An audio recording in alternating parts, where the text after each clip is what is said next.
Good day, everybody. This is Emar Selpertooth, the Sports Inquirer, and we're joined for this latest edition of Fighting Peaches by Georgia State women's soccer head coach Ed Joyce. Ed, how are you doing today as you get ready for the conference tournament? Yeah, really well. Trained this morning. Getting ready for whomever we shall play next Wednesday. But yeah, tough time of year. So we're in the business of balancing kids needing to train and kids needing to rest, and going into Wednesday fresh.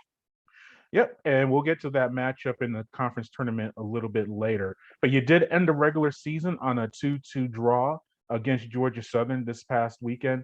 A tough matchup. You're up 2-0, gave up 2 goals late in regulation to get it to that overtime frame. But you once again, two freshmen, Bree Barley, a freshman, Maddie Johnston, a sophomore, your underclassman, able to provide some offense for you. What do you take away from that contest as you concluded the regular season?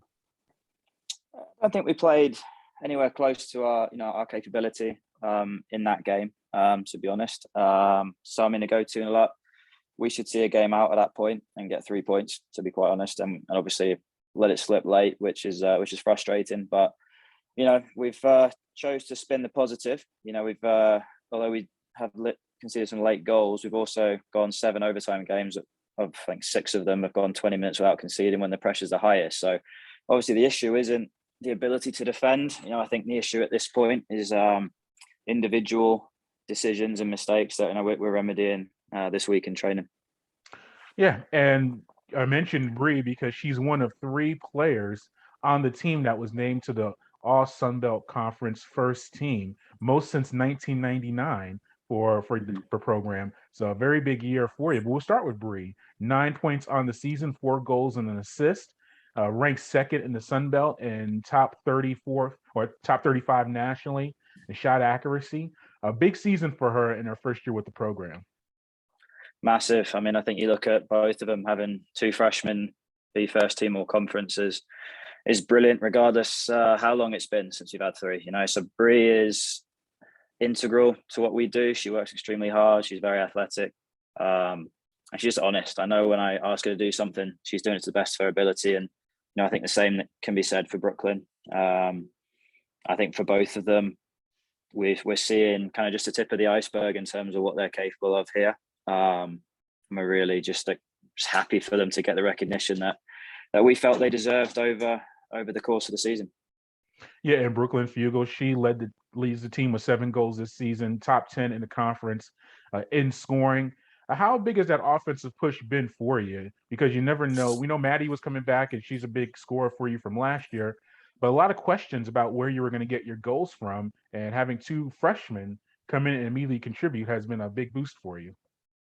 Yeah, I mean, that's partly, we talked about it earlier in the year with the facility bringing in, attracting better players and high end players around the state and the country. That's what we expect. We expect our freshmen to want to come in here and contribute. Whether they can or not, obviously, is down to the ability we have here already. But they've done a great job of coming in, buying into what we want to do as a group tactically, but also giving everything they have every day. And I think the game is one of those that just it rewards you when you do things the right way. And both those 2 kids do everything properly, along with Lexie as well. Lexie's a kid for us that came as a transfer, kind of had a first year, which was, maybe a little tougher for her. But since then, she's probably one of our kids that we rely on the most that hasn't got any real external credit. So for her to get this in her final year as a grad kid we're really proud of her and happy for her. And she's deserving of that recognition.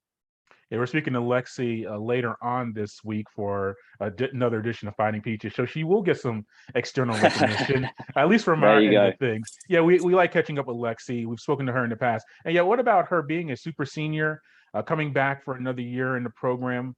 I know that's a tough balance for some coaches to have players staying for an extra year due to the pandemic 2020 campaign, but I'm sure you were very happy to have her back. And how big a contributor has she been on the field as a defender and also off the field being one of your senior experienced players? Huge. Lexie, all players have, up and downs in terms of form, but Lexie, one thing that doesn't really waver is her commitment and her effort. Super athletic. I have a lot of time for, her and her family. and it's been really good to see her mature into the player and person she's going to be. We hope to get her an opportunity at the next level to give it a go. And I think she's got the potential to go overseas and have an experience doing that. So hopefully we can help her facilitate that. But yeah, we're just happy for her. I mean, she's really good with the younger kids and kind of, helping them learn from maybe some things she wished she'd have done a little differently as a youngster. So that's been really happy to see. But ultimately, these are the stories you want. You want the kids that come right and come true, and hopefully we can send her out in the right way next Sunday. Yeah, and you have you're the number 3 seed in the upcoming Sun Belt tournament.